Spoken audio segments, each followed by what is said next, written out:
Welcome to Through the Eyes of a Maine Guide. Every journey holds a story. By sharing the wisdom of those who came before us, we keep their legacy alive for generations to come. Join me, Brennan Lane, as we explore the wild through the eyes of a Maine Guide. Welcome back to another episode of Through the Eyes of a Maine Guide with your host, Brennan Lane, and today I'm sitting here with a special guest, Robert Gagner. Thanks for coming on, Robert, and deciding to do this. You're welcome. So we're still down here in Grand Lake Stream area, and Robert will give you a little brief description about himself there and tell us all about him. Well, I started guiding when I was about 16 years old with my father-in-law. I didn't really have a license at the time, but he and my mother-in-law owned Indian Rock camps, and they were American plan at the time, and they fed people, so I would guide there. And I'm 78 years old now, so I've been guiding since then, except for a short period where I went to Arkansas to seek my fortune, if you will. And I was fortunate enough to guide with all the old reprobates and outlaws and, the guides that were here for many years, made a living here. Back then, people they worked in the woods in the wintertime, guided all summer. And when you guided, because first time I took my license was on the hood of the game warden's pickup truck, a 8.5 by 11 sheet of paper. And so after that, I got my license as a master Maine guide, which there's a lot more to that now. But I still believe that after you get your license, it's all good information, taking the tests that you have to now. But after you get your license, then you learn how to guide by working with people that have done it for a number of years. And I was lucky enough to have been able to do that. So the lodges that produce 90% of the guiding here now would be Weatherby's Lodge and Lean's Lodge. Some of the others also supply, they create jobs for the guides. But most of it are those two because they're American plan and they feed people and they're just a larger organization. Hey guys, shout out to Northwoods Outdoor Supply, proud sponsor of Through the Eyes of a Maine Guide podcast. If you guys find yourself in Aroostook County and need any ammunition, firearms, fishing supplies, or any outdoor supplies in general, swing in and see what they have. They have a large variety of firearms, ammunition, ice fishing supplies, regular fishing supplies, and just outdoor supplies in general. Stop in and talk to Brandon. If you don't have it, I'm sure he can get it for you. They're located right in the Martin's Plaza next to Martin's and Tractor Supply. So make sure you stop in and show your support and say hi. Now, I've heard, and maybe you can tell if it's true or not, but they claim the Grand Lake Stream area has like the largest capita of fishing guides than any place else in the state. Is there any truth to that? Well, I know that's the way it was. That was true at one time, and it may still be true. I don't know. I know at one time when I first started, I think there was something like 28 licensed guides in town.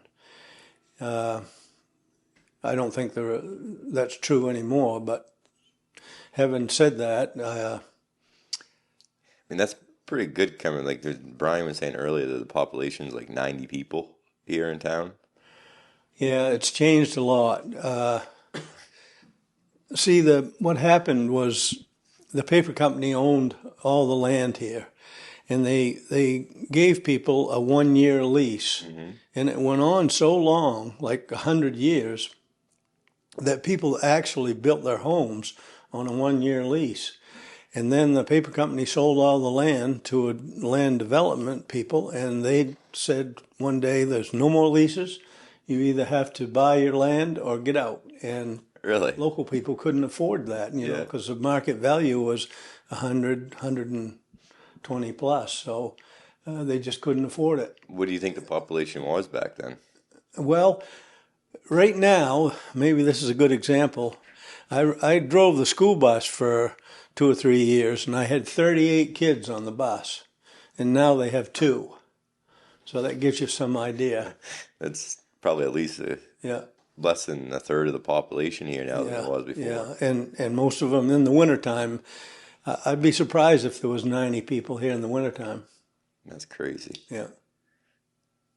So you kind of got me intrigued there a little bit. This was all owned by paper company. Yeah, yeah, everything was. What was the paper? What paper company do you remember? Georgia Pacific. So Georgia Pacific owned it, and that's where the 1-year leases started. Originally, it was a St. Croix paper company, and then Georgia Pacific, I think, bought it in the 60s. And then that's when the leases, they said we're no longer doing leases. Well, when Georgia Pacific sold the land, and to I believe a land management, company association, and I think they ended up selling it to the land trust. Oh, okay.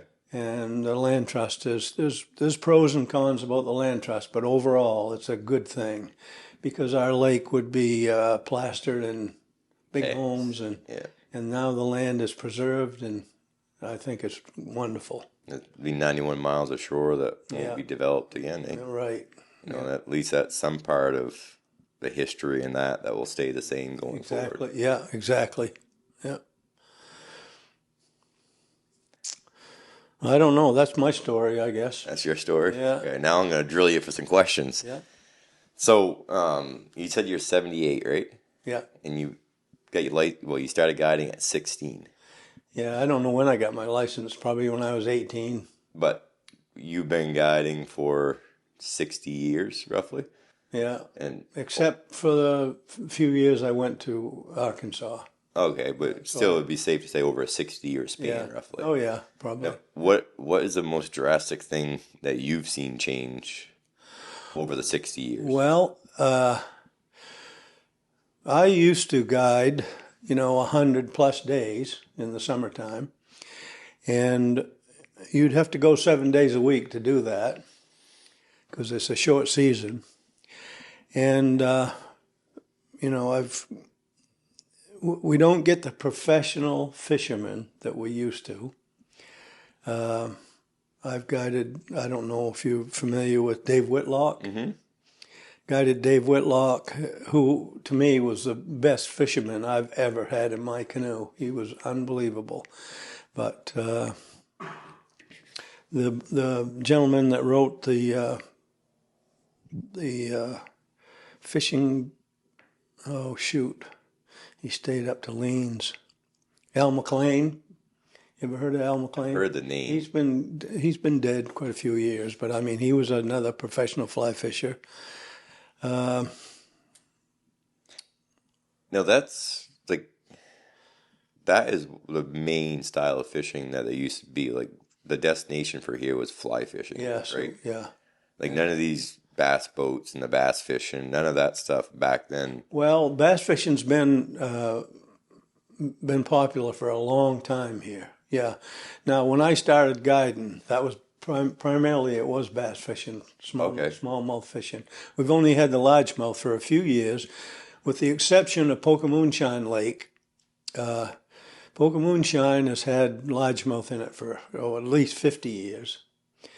And when we first got largemouth in the other lakes, the state wanted us to kill them because they were afraid they'd be detrimental to the smallmouth fishery. Mm-hmm. But back to Pokemoonshine, it's still a good smallmouth fishery, and largemouth have been in there for, like I said, 50 years. So I think now that they're here, the only thing we can do is manage them. Mm-hmm. They're not a bad thing. They get bigger because they feed year round, and people like to catch them. So, yeah. Have you seen the shift in what people come here for? Whether it's fly fishing for trout and salmon, or now it's more towards bass, or is it all maintained the same field across? Well, the only way to answer that is now people used to come here for like 2 weeks. Some people would even come for a month at a time. And now it's pretty much 2 or 3 days, Okay. maybe 5 days at the most, because most families, everybody works, they can't afford the time, and it used to be at the end of the season my tackle box would be overflowing, and now it's pretty much empty because you have to supply so much Yeah. for people, and a lot of them. You give them a rod and tackle, and they don't know what to do with it. But a lot of them do. Don't get me Yeah. wrong. And it's fun to, it's enjoyable to try to teach people. Most fishermen are good. Of all the people that I've guided, I could count on one hand the people that either I wouldn't want to go with or wouldn't want to go with me. It works both ways. Both ways. But yeah, most fishermen are really, they're nice people. So I really have enjoyed guiding over the years, mostly because of the people. And years ago, I would learn as much from them as they would learn from me. So. Hey, Al here. I just want to take a minute to talk about our wool gear. Our Big Woods Bucks wool gear it's the best value there is on the market.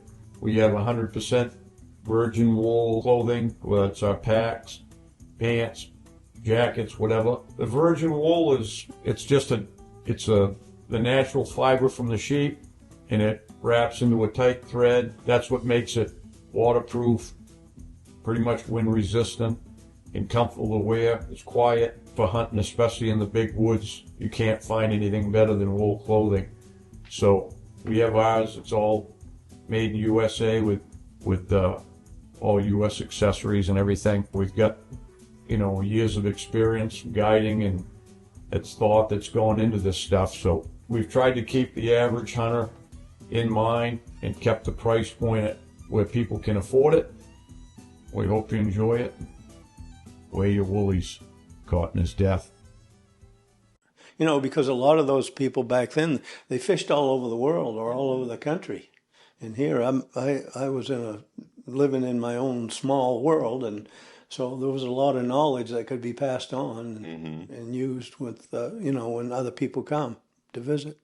Now, with that being said, have you, the groups of people that have come, they're more like family groups now instead of the professionals that this is what they travel around? Well, all the people years ago weren't professionals. There was the Woolworth family. I wish I could remember them all, but I can't. I'm lucky to remember my own name. I'm of an age, I guess. But what was your question again? So, have you noticed the type of fishermen or the type of clients change? Is it more families now, where back then it wasn't families? It was individual guys coming, or yeah, it's probably more families now. Families. I think so. Yeah. Yeah. The experience, we're seeing from a bunch of other people that we talked to there, and myself, is a lot of the families that are coming now are the inexperienced families. They're the families that want to learn the outdoors and get into the outdoors. Yeah. Do you think that's the same as down this region for the fishing? As people, I think so. Yeah, sure. As the people that they're trying to learn something new and teach their kids something new. Yeah. Now, I guided a guy for years. He owned a marina in Florida, Isla Mirada, I think it was. And he was a good fisherman, a good fly fisher, but he needed somebody with him. He was a little unstable, wading in the stream. So he'd come here for 2 weeks in June, first 2 weeks of June. And then in August, we would go to Montana for 2 weeks. He'd contact me, and he'd come here, and I'd go with him. Mm-hmm. And one year we went to Argentina. Really? Yeah, for 2 weeks in Argentina, and that was back in the 70s. I mean, it was a trip of a lifetime for me, but What did you fish for in Argentina? Those kind of people don't come here anymore. No? What was the main fish you was fishing for in Argentina? Well, trout mostly, brown trout, rainbows, brookies, and they were built like footballs. There's a crustacean in the streams there that called a pencora, and the fish were gorging themselves on those, so they were built like footballs. And I learned down there that they had landlocked salmon, and they originated from this hatchery in Grand Lake Stream. Really? Yeah. All the way over in Because this was the purest strain of landlocks at the time. Maybe it still is, I don't know, but I learned that in Argentina. That's pretty crazy. Like you come from Grand Lake Steering, Yeah. you go to Argentina on a fishing trip, Yeah. you learn that the salmon that are there come from where you're from. We went on a float trip down there, a 4-day float trip with a couple of young guys, and we never saw another person for 4 days. Really? Yeah, it was unbelievable. Yeah. No, it's the clients like that. Those are the once in a lifetime. Yeah. Like everybody has a few that are like Yeah. them once in a lifetime, and like something like that you can stand to be with on vacation, even leave the country. Yeah. I mean, you went to Argentina, like that don't happen Yeah. all the time. But I when know you it. make that relationship Yeah. and that bond, it makes what we do as guiding all worth it. It does. You know, like Yeah, that's it a does. completely different sense of accomplishment Yeah. right there. He never missed 2 weeks here every year, so until he passed away. Yeah, Yeah. that's crazy. You must have some interesting fishing stories or stuff that's happened. Yeah. I don't know that you asked me, though. Now I got to remember. But I guided a lot with Val Moore. And, it's sometimes I think it's important, but sometimes you have a chemistry with somebody else. You know what I mean? So when you're working together, you don't even have to talk much. The other guy knows what you're going to do, and you know what he's going to do. But I really had a lot of fun with him. I mean, it took a lot of the work out of guiding. And I don't know, Walter Brown, Eddie Chambers. I hate to leave anybody out, but Leslie Brown. They were all professionals. All of them. Yeah, I didn't guide with any of those old guys back then that I could say they didn't know what they were doing, or and they were free with the information. They wanted you to become a good guide like they were, and so they shared their information, easily. So this one hopefully will be easy for you. So like we talk about shore lunches, and everyone's talking about they doing the shore lunch and this and that. Well, we had a little conversation earlier about like what an actual shore lunch was and what some of them are calling a shore lunch now. Would you mind going into detail and saying like what a shore lunch was, say back in the 70s, like when you guys you're doing it? There weren't as many sandwich lunches. Now they have that option to either take a sandwich lunch or a cookout lunch for. Mm-hmm. And back then, most people took the cookout lunch because they enjoyed that as part of the day. And a typical shore lunch would be onions and potatoes, which you would either boil or fry in oil. Some kind of meat like chicken or pork or steaks or hamburgers. And then, of course, big families would come, and some of them would, you'd end up cooking bacon and eggs for 2 people. You'd cook steak for another person. Another one wanted pork chops, and you'd do all that, Full-fledged chef right over there. and the guide coffee was a big deal back then. They loved to watch you make guide coffee. And the thing with guide coffee is it doesn't get bitter, because of the egg. Maybe the lake water has something to do with it, but it stayed fresh longer. You want to explain? We know what guide coffee is, but you want to explain what it is for the people listening that it's not just coffee. Yeah, it takes probably twice as much coffee. and you put it in. Back then, it was a Maxwell House coffee can, and you'd have probably a third of a pound of coffee, and put an egg or two, raw eggs, and you break that up in the coffee, shells and everything, and mix it all up well. You get your water boiling, and you put the once the water's boiling, you put the egg and coffee that you have mixed up. You put that in the boiling water, and then you set your pot back in front of the fire, so the heat from the fire is on the front of the pot, and it percolates. It pushes the coffee over the top and the water over the top, that is. And then once it's done, you pull it back even further and let it set for a few minutes, and that allows the coffee to sink to the bottom, so that when you pour someone's coffee in their cup, they don't end up with coffee grounds. And what was the purpose behind the egg? Well, I think personally that I think it adds a little bit of flavor to it.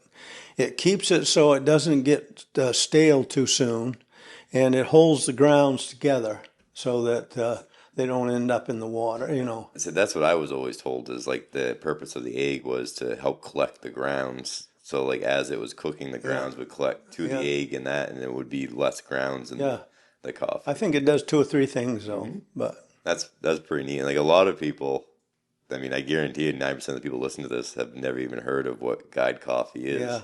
And just like, and there's still people that carry that tradition on today, right? You know, right straight through. I just thought of a story. Val Moore, I told you I guided Val Moore. And I can't remember his first name, Mr. Ergang.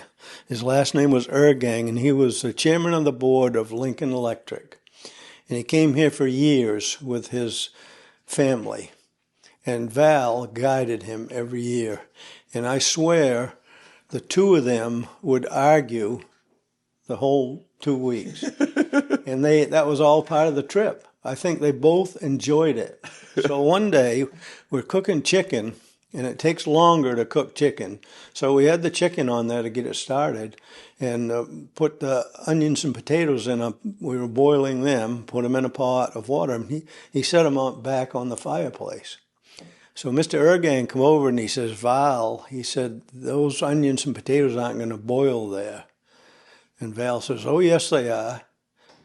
And so anyway, that went back and forth. And I kept saying, Val, we got to move those potatoes and onions over on the fire. They're going to be raw. He said, well, if they're going to be raw, he's going to eat them raw. I ain't moving them, he said. So I sneaked them over a little bit at a time. We ended up getting them cooked. But I tell you, those 2 old guys they just enjoyed, you know. They argue in the conflict. It was all part agitating of each other, I guess. Yeah. Poking and prodding. Yeah. So, like, back to, like, kind of shore lunches there a little bit. So you would have your meat, your potatoes, and that stuff. And, like, this is all cooked over the open fire. Yeah. I mean, I've even heard people making, like, fish chowder while they was out there from the fish they caught. And, like, cooking the fish that they caught. Yeah. People used to do fish chowder.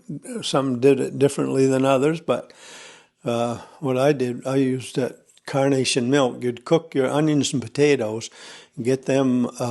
so they got maybe just a little bit of a bite to them, you know, not completely cooked. And I learned this from Earl Bonus. He was another one of the old guys. He'd always put his fish in a, a fishnet sack, like a knitted sack, so that it didn't fall apart in the chowder. Oh, okay. And he'd cook the onions and potatoes when they had a little bit of a bite. Then he'd take that off, put a can of carnation milk in it, and a stick of butter, which that's what I do, again, because I learned from them, and then put the fish in. So you'd cook the fish in it, pull the bag out, pick the fish. Yeah, you dump the fish out of the bag into the chowder, but you'd cook it in the bag just to keep it from breaking up. Yeah.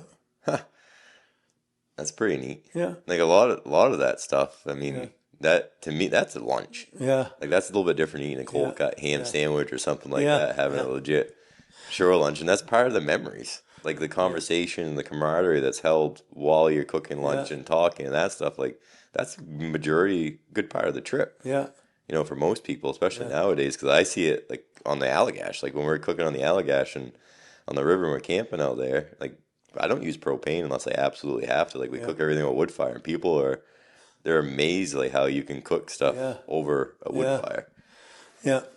You know, it's pretty neat, and it's a good feeling to get back to them roots and do stuff like I that. think we definitely have something to offer here, and that the shore lunch is part of it.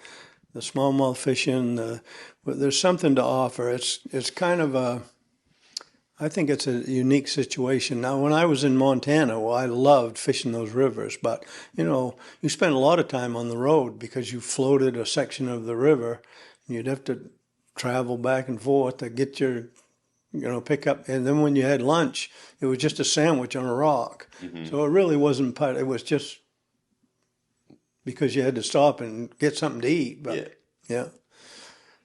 But there's a lot of planning that goes in to like the historic like fishing trips, the shore lunch and that stuff. Like it's all planned out. Like there's places along the lakes, right, with the little wood, metal fire pits that you guys can use. Yeah. Yeah, we've got several places.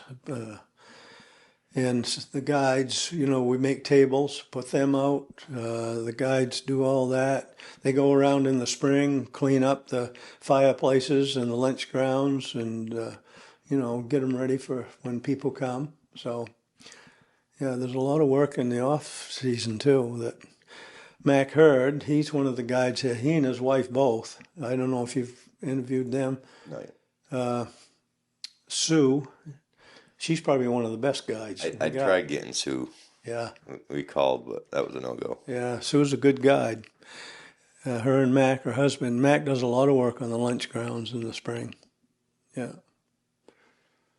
Yeah. No, I found calling around down here and getting people, it was a little bit harder than what I thought. Yeah. I'd say what I thought. It's to be expected because like a lot of them older generation, they don't know what the podcast is and this stuff, and No, Lindsay's husband, Chris, his father was a guide, Kenny Wheaton. He was another one. Now, Kenny was a real knowledgeable person, and he was very quiet. And when Kenny spoke, you had to listen. You could try to get information out of him, and you just had to wait for him to offer it up. But he when he did speak, you had to listen to him. He was a sharp guy. And his son, Chris, who you're not going to interview, his wife is Lindsay. He's a pretty knowledgeable guy too. we tried. Yeah. Yeah. Maybe when they see these ones come out the next roundabout, maybe someone will jump on the bandwagon. Yeah. I hope so, because this is like, a very important part of the history that I would like to capture for my grandkids and them, to know the roots behind what got us here. Yeah. And it's no different. Like, once this stuff's there, it's there forever. People will be able to watch it. Yeah. But did you do any hunting guiding, or I did. You did? I don't anymore. I don't know if it's my old age or what, but I don't hunt too much anymore. But I used to guide deer hunters and bird hunters. My father-in-law had a couple of English setters. One of them, the female queen, she would range out perfectly. And if she got out of sight, she'd come back, pick you up, start over again. And then the male that he had, King, he would just take off on a beeline, and he would find a woodcock somewhere and go on point. But then you had to find him, and if you didn't find him, he'd be right there for 2 hours, right on point of that bird, unless the bird flew. So, yeah, I don't guide hunters anymore, just fishermen. You get any interesting deer stories, or any big deer, or anything particular that sticks out? Well, at the time, I had a group that came to my camp deer hunting, and I didn't like guiding deer hunters because I like to hunt and taking care of people. But the group that I had come to my camp, they were pretty. They knew what they were doing, And so they kind of went off on their own. And as time went on, they came in for several years, so they knew the land, you know. There was one guy that came, he brought a 300 Savage, and he never brought any bullets. He put it in the gun rack, and he never left the camp for a week. But he cooked breakfast, he cooked, and he cooked supper at night, and he was a heck of a chef. So he was a big part of the camp. He'd cook a big breakfast, and when we went hunting, he'd go back to bed for a while, and at night we'd go in, we'd have cocktails at 4 o'clock, but he limited it to 2 because he claimed that he didn't work making a great big meal for us to be half inebriated. So after supper, you could drink all you wanted to, but before supper, you could have maybe 2. He took his job serious. Yes, he did. Yeah, he was good. Yeah. Now, do you guys ever kill many big deer? Or I've killed, I think, 3 deer that weighed over 200 pounds. That's another thing. Years ago, nowadays you seek out a big buck, but back then you shot whatever you could shoot anything. So, and it was all about having meat in the freezer. So when you saw a deer, you shot it. times have changed quite a bit when it comes to that now. Yeah, which is good. It is. And Yeah, there was a lot of poaching back then too. A lot more than there is today, I think. yeah. Yeah. Well, technology and everything else that's come about has kind of slowed that whole situation. And game wardens back then, they worked night and day. And I don't think they have to anymore because there's not that much of that, not that people don't still poach, but I don't think it's as prevalent as it was back then. A lot more of that nuisance stuff that they have to deal with now. And people didn't have a lot of money either, so that was, they did what they had to do. Yeah, nowadays, someone that says they're going to shoot a deer to get through the winter, 10 years ago, I will say that 20, 30 years ago, you could believe that. Yeah. But nowadays, No. one deer is not going to feed you to get through the winter. No, that's right. Like people that say, well, it's meat in the freezer, I needed the meat for the winter. Yeah. That's why they shot a spike horn or whatever there. That excuse is long sailed in my opinion. That's true. Yeah. Don't come up with excuses why you shot a spike horn just because you put meat in the freezer. Like, you didn't have to shoot that to survive. That one deer is not going to feed you. No. Did you ever got any moose? No. I've shot 2 moose before they had permits. And I've only shot 1 since. But I put in for it. Yeah. No, I didn't put in for it this year, but I put in for it for several years and I've only gotten 1 permit. And I shot a bull. Went with my grandson, had a permit the same year, and we both shot a bull. He shot his the last day of the season. Yeah. In 19? In 19, yeah. Really? So you and your grandson both killed one? Yeah. That's awesome. It was 3 or 4 years ago now, but. Yeah. Well, that's pretty cool though that you both killed one, especially the same year. Yeah, same I shot mine Friday and he shot his Saturday, and we hunted all week. And Monday until Friday, we didn't see much of anything. And my oldest son, we had a permit up in on the Quebec border. 3? He shot one on the Black River. Oh, 1. That'd be zone 1. And on the Big Black River? Yeah. That's zone 1. Yeah, he shot one up there. That's my stomping ground. Is it? Yeah. Yeah.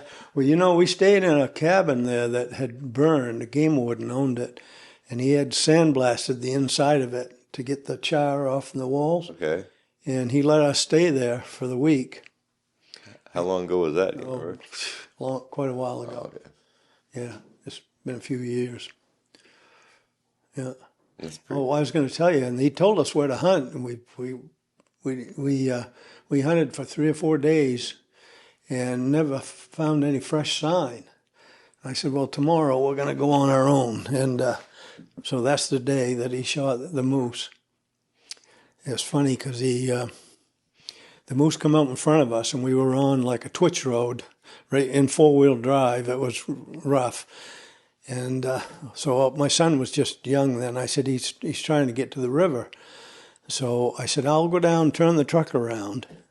And there was a patch of woods there, and end of this clear cut. Now you set right in there, and he'll come back out, possibly. So while I was gone, the moose came back out, and he shot the moose on the opposite side of the road, and I wasn't even there, and I thought it was good because he was only like 14 years old. So. Yeah. Yeah, no, that's pretty neat. That was a long time ago then. Yeah, it was. Yeah.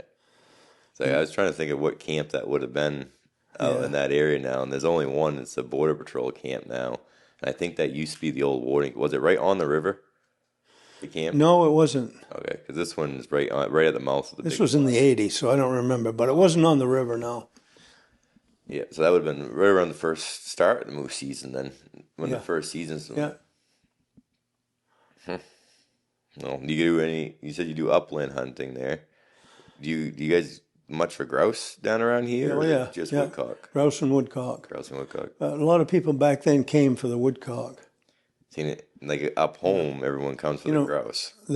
Well, they do here now too. Oh, do they now? Yeah, I mean, a lot of the covers have grown up that we had here years ago. Mm-hmm. They were old farms that were discontinued, but now they've really grown up to, heavy cover. So, still a lot of people come woodcock hunting though, and they like woodcock because they fly like a helicopter. They'll go straight up and might go this way or that way. Where a grouse just takes off, straight away. So. Now, are you still guiding bird hunters at all? No, I don't. You're done doing that altogether? Yeah, I don't. I've got 14 guns in my gun cabinet, and I don't think I've shot one for 20 years. You're going to be like that guy that shows up to deer camp and just puts a gun on the rack now.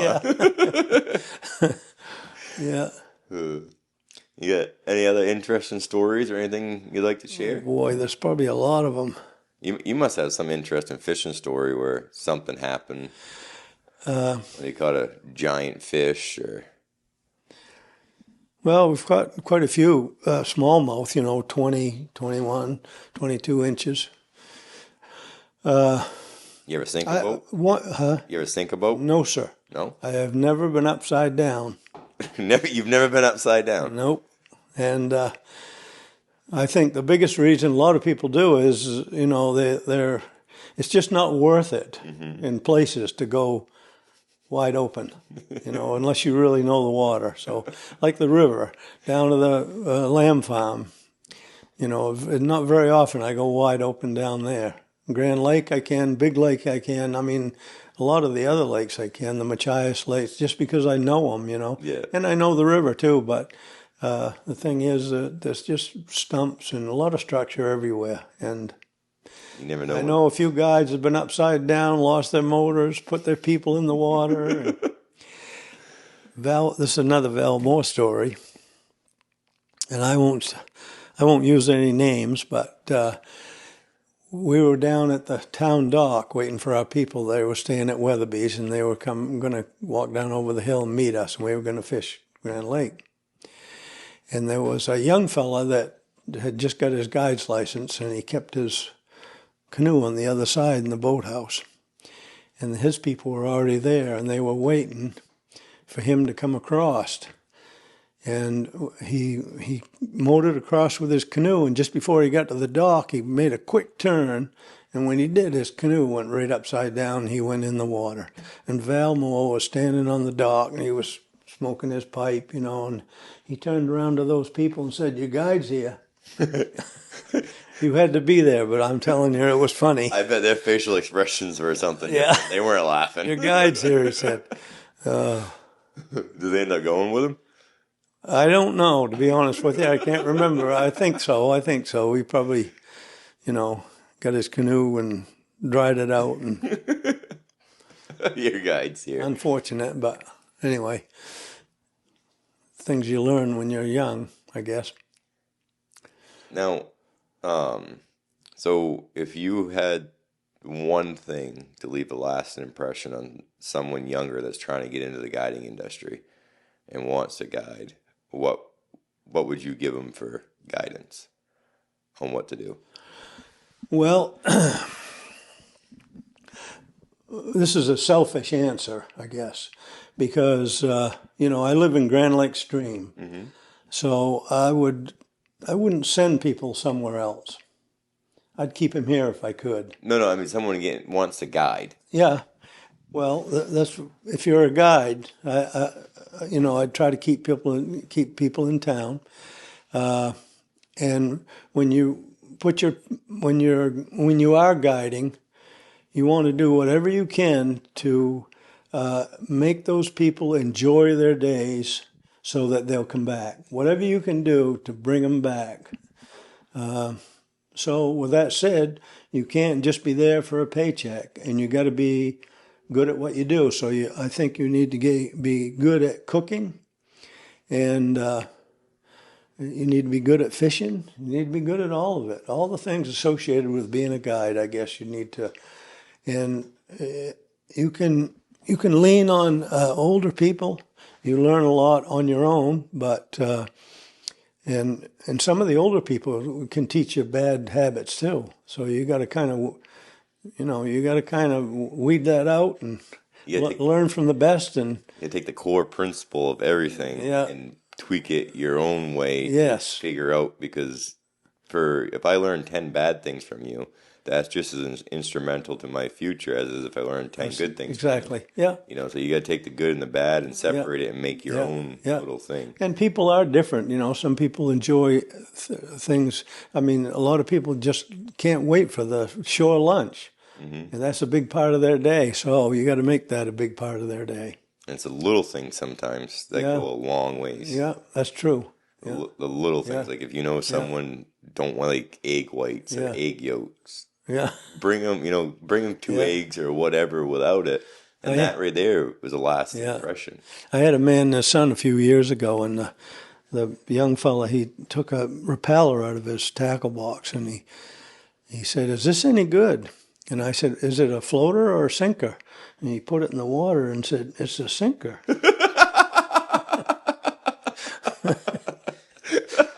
I guess that's one way to test it. I put it in the water. Did he get it back? No, no, that was a goner. And because in Big Lake now we've got what's that invasive weed? Oh, milfoil. Over in Clifford Bay, when that first started growing over there, it was like a big weed bed, and I fished it quite a bit. It was right full of fish. I didn't even know it was milfoil at the time. And then in just a few years, it grew exponentially, and it got so thick there were no fish in it anymore. So I think they're working at managing that. I don't think you can ever get rid of it, but they dive and pull it up by the roots or poison it or whatever they do. I guess they can smother it with tarps and do different things. Oh, with the sunlight coming down or something like that. Yeah. You get anything else you'd like to add or say? No, probably. Fox, your friend. We can when I go home, I'll think of all kinds of things. Well, then turn around and come right back. Yeah. Well, my wife and I had the store there for 20 years. The one right here in town. Yeah. So she really enjoyed that. I never liked it from day one, but I was guiding most of the time. So. Happy wife is happy life. Yes, right? That's right. Yeah. No, I don't have anything else that I can think of. All right. Well, we'll wrap her up here. All right. Well, thanks again for watching another episode of Through the Eyes with a Maine guide. And I'd also like to thank you, Robert, for agreeing to come on and teach us what you taught us. And it was awesome having you aboard. Well, thank you. I enjoyed it. I wish I could think of more, but unfortunately, you didn't give me a chance to do my homework. You'll be prepared for next time. Yeah. But until then, hit subscribe, follow along, and make some memories of your own.